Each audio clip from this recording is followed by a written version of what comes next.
Salut les investisseurs, dans cette vidéo, on va analyser ensemble un dossier qui m'a été demandé dans le canal Telegram. Vous pouvez le rejoindre via le commentaire, le lien qui se trouve dans le commentaire épinglé de cette vidéo. Pensez à vous abonner à la chaîne si ce n'est pas déjà fait. Et on commence avec le cours de l'action Paycom Software qui est coté au Nasdaq. Donc on est sur une entreprise qui a bien dévissé depuis les plus hauts de 2021, on a été divisé par 2 voire plus. Est-ce que c'est le moment de s'intéresser à cette action? On va regarder la croissance. Donc on est sur une forte croissance, 30% de croissance.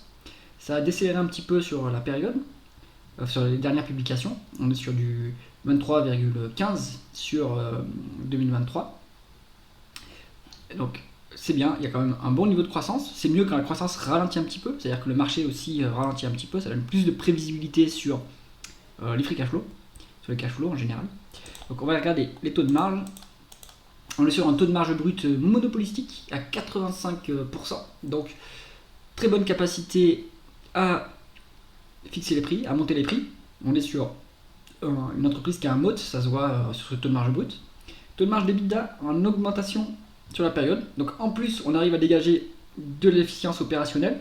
Donc on améliore l'efficience des opérations, excellent. Et le taux de marge net suit bien cette évolution du taux de marge d'EBITDA. Donc ça veut dire qu'on arrive à bien maintenir l'efficience financière.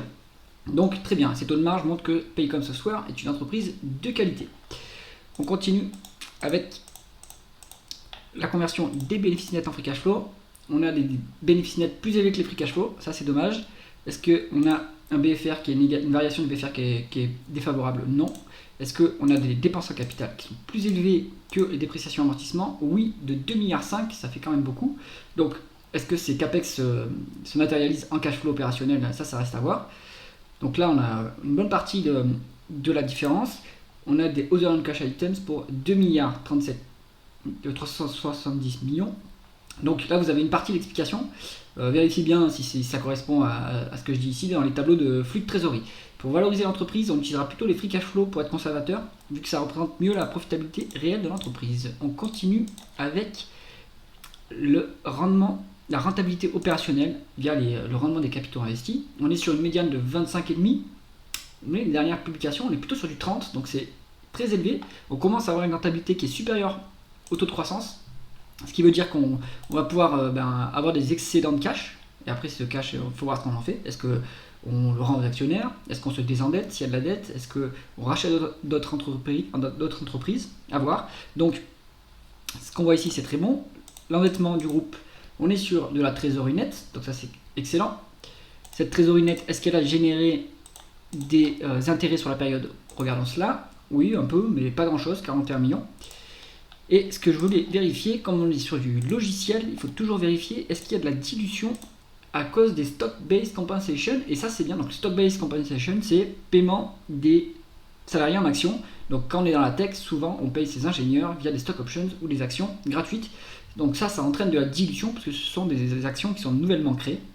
Mais ce qu'on voit, c'est que ça a chuté depuis les dernières publications. Donc en plus, la dilution ralentit. Donc ça, c'est intéressant. Est-ce que l'actionnaire est bien traité sur cette entreprise? Il y a un dividende qui est payé, donc ça c'est bien. On est sur des free cash flow de 300 millions. On verse un dividende de 85 millions. Donc on est vraiment sur un niveau de dividende qui est très sécurisé. On a un rendement de ce dividende qui est faible, on va pas se mentir. On est sur, si on est sur du 85 millions divisé par 11 millions, hop, on est sur du 0,7%, donc c'est pas très élevé. Mais on a des rachats d'actions, ce qui augmente un peu le rendement de l'actionnaire. Donc ça peut être intéressant. Là, je doute un peu du calcul de Coifin pour le rendement de l'actionnaire. Il nous calcule un rendement à 4,06%. Je ne pense pas que ça soit correct. Donc, disons que pour cette action, on doit être sur un rendement de l'actionnaire à 1%. Ce qui est bien, c'est qu'il y a largement de la place pour augmenter le dividende et pour augmenter les rachats d'actions, vu le niveau de free cash flow qui est en augmentation. Donc ça, c'est intéressant. On continue avec la valorisation du groupe. On va se mettre en price to free cash flow.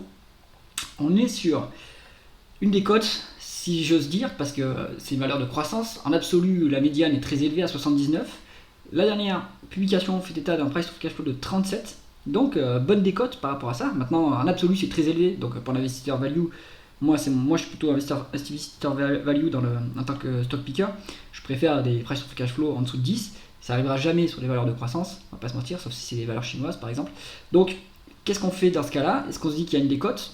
Possiblement, mais il faut prendre en compte les prévisions des analystes. Donc sur les free cash flow, il n'y a pas de prévision d'analyste. Sur le price earnings, il est à 24,7. C'est pas si élevé que ça pour une valeur de croissance. Et les prévisions nous donnent une prévision à 24,4, donc pas une forte augmentation des price earnings.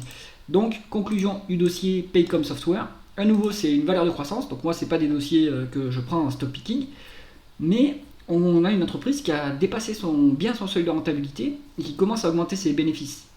Qui n'est pas si cher payé si on en croit les prévisions des analystes, en tout cas en termes de bénéfices nets.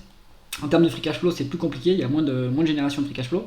Donc pourquoi pas Paycom Software? Si vous êtes intéressé, toujours pareil, dans quel secteur elle opère? C'est du logiciel, oui, mais est-ce que c'est du paiement par exemple, comme le nom semble suggérer? Quelles sont les parts de marché? Quelle est la croissance du marché?